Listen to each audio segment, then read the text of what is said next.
up and down to begin this second half. Kalen Gary up to 17 points. It's a season high for him after a season high 15 at Ball State. And Brad, the offense is both clicking. 11 points for South Dakota State, 5 for Dakota Wesleyan in the first 2 minutes and 12 seconds. Yeah, South Dakota State has really come out shooting the basketball well here to start this second half. Hit a couple threes, moving the ball really well as a team still. And it's great to see Kalen Gary really getting a groove offensively. This is a guy that, he has only been averaging 8 points a game so far this season for South Dakota State. Has had some nights where he's really struggled shooting and scoring the ball. But to your point, that hasn't been the case this week. Had a big-time game at Ball State to win, and he's following that up here tonight. The guy who fed him the ball in that recent three, Joe Seiler, up to 6 assists, along with 11 points and 5 rebounds. Those 6 assists tied for a career high.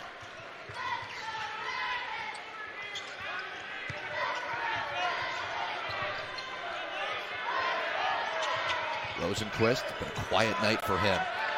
Well, Kalen Gary's had a lot to do with that. Look at that defense. He's just all over him.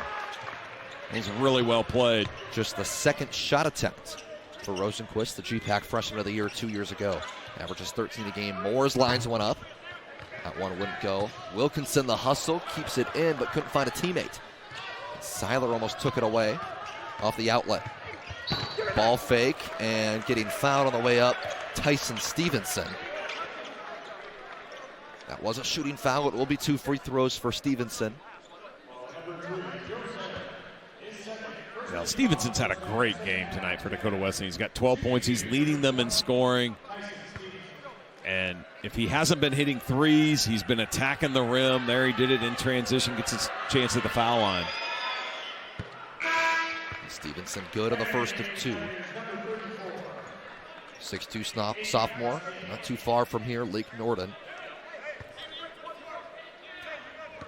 Well, him and Easton Neundorf played together in high school at Hamlin High School. Neundorf's dad, the coach there. And, those two in particular, great run in their high school careers. And kind of cool to see them playing on the same college team here now, too. Wilkinson on the block. Doubled immediately again. Finds Moores on the dive, who finishes with the foul.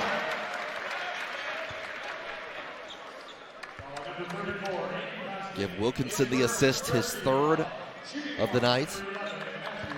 And Moore is an easy conversion. Well, that's just great recognition. Dakota Wesleyan's been pretty religious tonight, double teaming the low post. And one of the easiest ways to combat that is a post-to-post pass, just like that. Morris couldn't make it a 3-point play. Tigers down by 18, led by 10 early, but it's been all SDSU since. Riggins the miss, and a 5-on-4 chance for the Jackrabbits. Seiler loads, fires, and knocks it down. You're just making the easy plays, and South Dakota State's doing that, and what do you know, they're now shooting 55% in this game. Jackson the steal in transition. Easy 2 with the right hand. Jackrabbit offense, 18 points in the half. We haven't even hit the under 16 timeout yet. Well, they're 6 of 8 from the field, 3 of 5 from the three-point line to start this second half here. Team that's really struggled offensively, finding something in this one. Rosenquist, still no points. Stevenson has one rattling it out. Boy, even his misses tonight, though, have been so close. He's a really good shooter.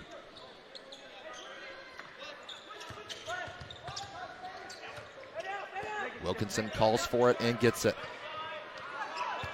No double team. Wilkinson has some patience. That's a really nice post move under control by Wilkinson there. Damon Wilkinson, 8 on 4 makes. Tigers having a tough time getting stops. Another steal for Jaden Jackson. On the move, throws it down. Jaden Jackson, a reaction to the bench. Who's loving it? I didn't know if he was going to throw it down. He kind of de-accelerated. He slowed down there. Still got it up over the rim. That was nice. Flush. You can only wonder if that's the first collegiate dunk for the Bellevue, Nebraska native. Everything clicking for SDSU in the offensive end in this half. And Moore's whistled for the foul as Riggins had it knocked away. The Jackrabbits firing on all cylinders to begin this second half. They lead by 27, their largest lead of the game. See the Moors and one there. Seiler in transition on the three. Jackrabbits scored at all three levels. And they lead it at home, trying to win their second straight game. Lusky, the sophomore out of Green Isle, Minnesota. He redshirted as a freshman. Was a second-team All-Leaguer last year. Heading towards that trajectory once again. Lusky, a close take there on the 1-2 offering. The count now even.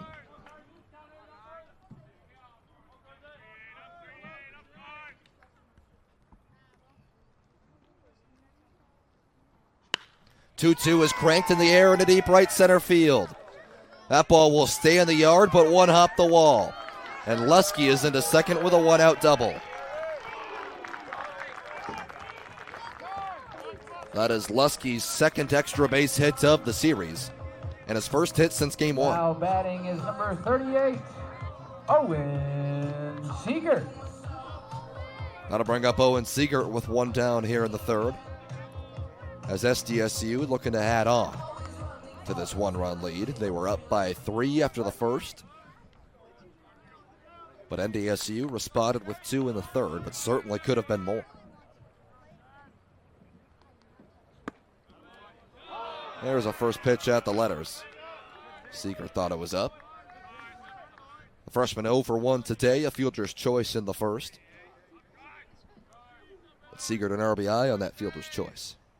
He has 24 runs batted in on the season. Change hits the outer edge, and it's 0-2.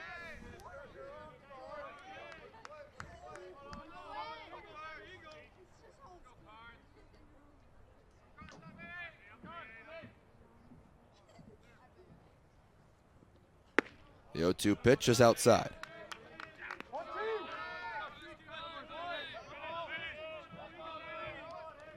Siegert, the everyday center fielder for SDSU, making his 33rd start for Rob Bishop in his freshman campaign. That's just off the plate.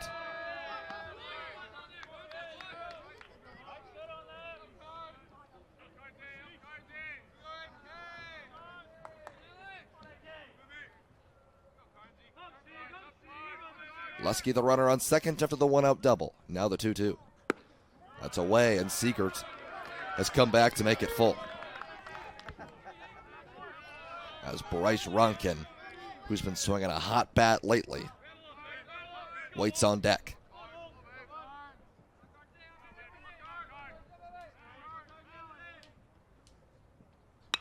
Three-two pitch is in the air in a shallow left field. Long run.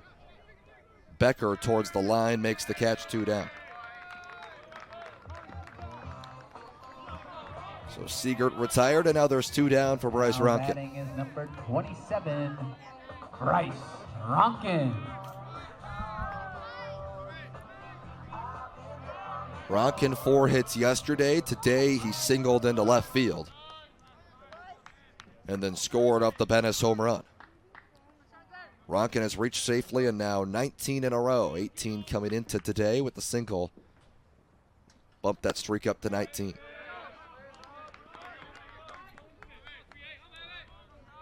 It's been great for Rob Bishop and South Dakota State to have Bryce Ronkin back in the lineup after he missed about a week and a half after tweaking a hammy against Omaha.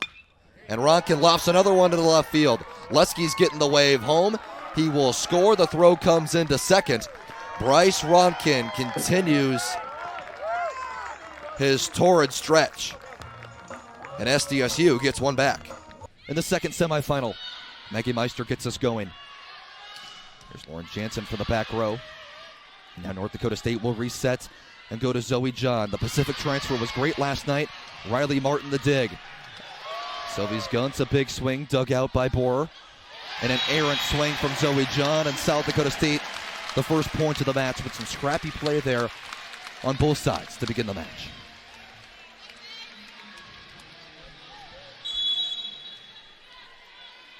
Maggie Meister, the freshman DS out of Sioux Falls. Decorated career at Harrisburg High School. Pancake dig, now Guntz. Sent out of bounds off North Dakota State. And a strong start on their home floor for the Jackrabbits.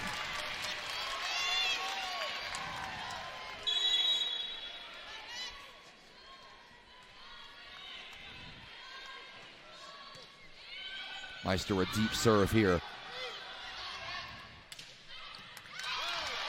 And now the dig from the back row. Meister has been active early. Annalee Ventling-Brown, the spark of this team. Ventling-Brown from the right side, the fifth-year senior, puts it inside the back line. And that's the exact start you were looking for if you're South Dakota State. Seems like they're switching the flow up already to start this off. Everyone seems to have touched the ball and has done some great things already so far. Jackrabbits keep it alive. Credit Ventling-Brown to stick with it. Jansen goes wide.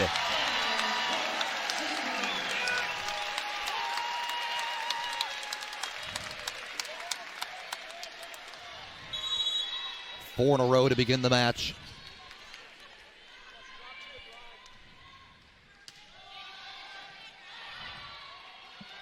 Porter gives way to Lauren Jansen. There's the first point of the night for North Dakota State coming from Lauren Jansen. They're going to need her to have a big day today. They want to pull off the upset in the semis.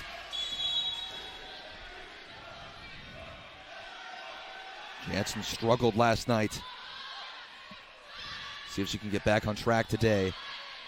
There's a dig, Kathy Porter. Each set her 27 assists yesterday for NDSU. The 6-2 between Porter and Dombeck.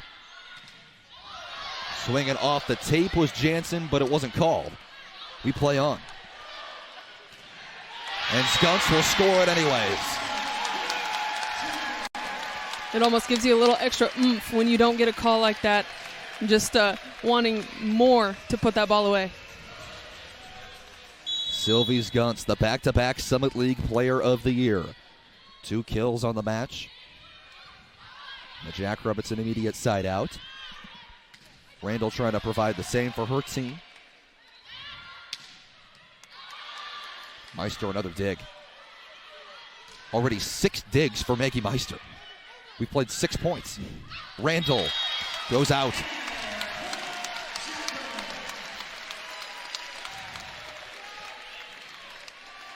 NDSU having such a long night last night, really battling to the end. They really need to step up that energy, even against a home court team here.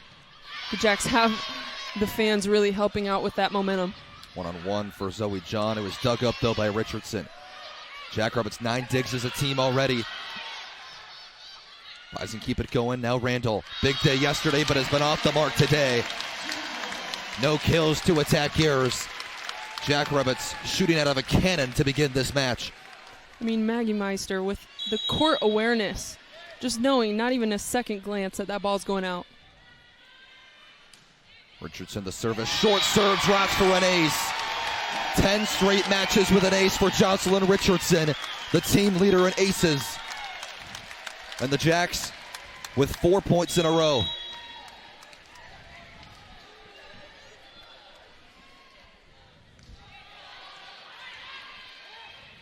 Bison looking for any answers, won't get it there. Bloom the attack here, 5 of them already for the Bison. What a start for South Dakota State as the crowd rises to its feet.